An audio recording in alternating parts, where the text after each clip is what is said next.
Jack is going to show you how to remove a silver reed ribber from its case.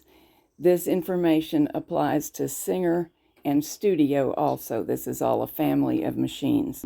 You would need to do this for deep cleaning, or to work on the racking mechanism, or to work on the half pitch mechanism, which is what we're working on today. On each end in the metal cowling holding the end cap on, there are 3 screws, one in the top of the machine, one on the back of the machine, and one on the bottom. There are also 2 in the top of the bed that are going to need to come off.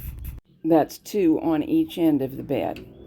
With those undone, your end caps slip off.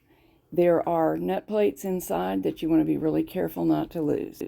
These 3 screws across the bottom are the last things that need to come off.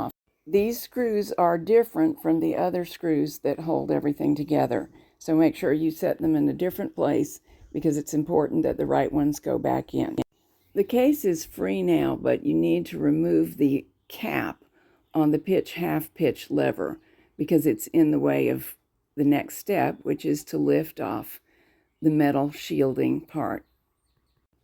Even with the lever cap off, you must wiggle it a little bit to get over these 2 items. And that's it. You can now move on to cleaning and repair.